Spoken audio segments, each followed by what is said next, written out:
India में हर एक 15 minute में एक रेप केस रिपोर्ट होता है।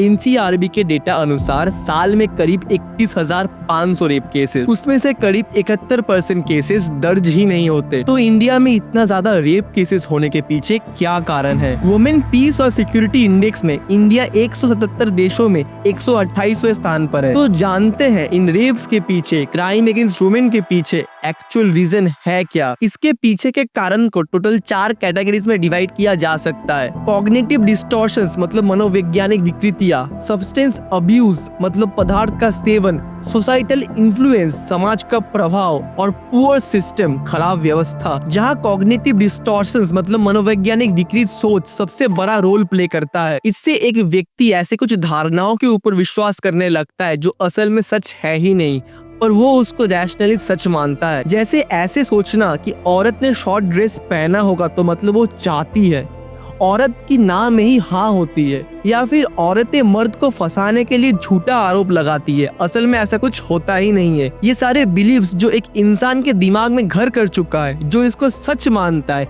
यही है कॉग्निटिव डिस्टॉर्शंस। मार्शल और बार्बरी ने समझाया है कि अगर एक लड़का अपने बचपन में खराब एनवायरनमेंट में बड़ा हो या खराब पेरेंटिंग का शिकार हो तो वो वायलेंस और सेक्सुअल अर्जेस के बीच के फर्क को सही से कर ही नहीं पाता, क्योंकि वो ब्रेन के एक ही पार्ट से जन्म लेता है। ऑपोजिट जेंडर के साथ अच्छे रिश्ते का ना होना, वो भाई बहन का रिश्ता हो या फिर किसी दोस्त के साथ ही क्यों ना हो, इससे एक लड़का कभी ऑपोजिट जेंडर को सम्मान के भाव से देख ही नहीं पाता, जिससे सिंपैथी, केयर, अफेक्शन ये सब बन ही नहीं पाता। और खराब एजुकेशन सिस्टम, सेक्स और मोरल एजुकेशन का ना होना, ये सब की वजह से ये विकृत सोच कभी सुधर ही नहीं पाती। डायग्नोस्टिक एंड स्टैटिस्टिकल मैनुअल में समझाया गया है कि बहुत बार एक मर्द हाईली सेक्सुअल फैंटेसीज और अर्जेस को फील करता है, जिसको पैराफिलिया कहते हैं, जो ऑपोजिट जेंडर के साथ डिस्कम्फर्ट महसूस करवाता है। और बहुत बार एक इंसान सैडिज्म जैसे साइकोलॉजिकल कंडीशन से जूझता है, जिससे उसको दूसरों की दर्द से खुशी मिलती है।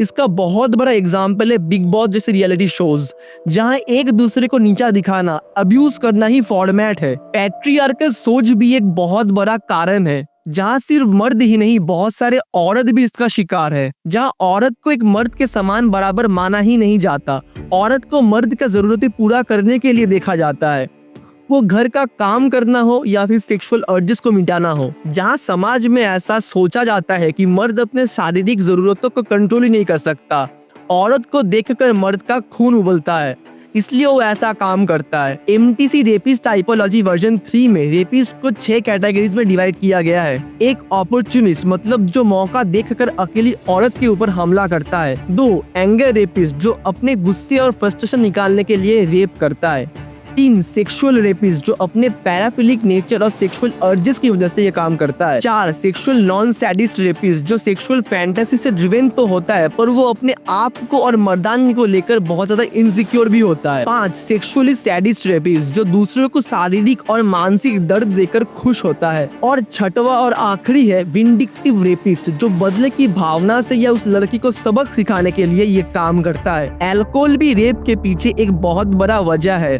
इससे ब्रेन के एग्रेसिव और सेक्सुअल अर्जेस एक्टिव होता है। इंसान ऐसे चीजें करना शुरू कर देता है जो वो होशो आवाज में करता ही नहीं है। जब क्लिनिकल साइकोलॉजिस्ट मधुमिता पांडे ने तिहाड़ जेल के 122 कन्विक्टेड रेपिस्ट से बात किया तो उन्हें पता चला कि ज्यादातर क्रिमिनल्स को कोई पश्चाताप है ही नहीं। ज्यादातर का मानना है कि लड़कियां क्यों रात में निकलेंगी, क्यों स्किनी जीन्स या शॉर्ट्स पहनेंगी। ऐसी लड़कियां जो पार्टी करती है या ड्रिंक करती है, वो रेपिस्ट को एक तरीके से इन्विटेशन देती है। एक रेपिस्ट जिसने एक 5 साल की बच्ची का रेप किया था, उसको इस बात पर बुरा नहीं लग रहा था कि उसने कितना इनह्यूमन काम किया है।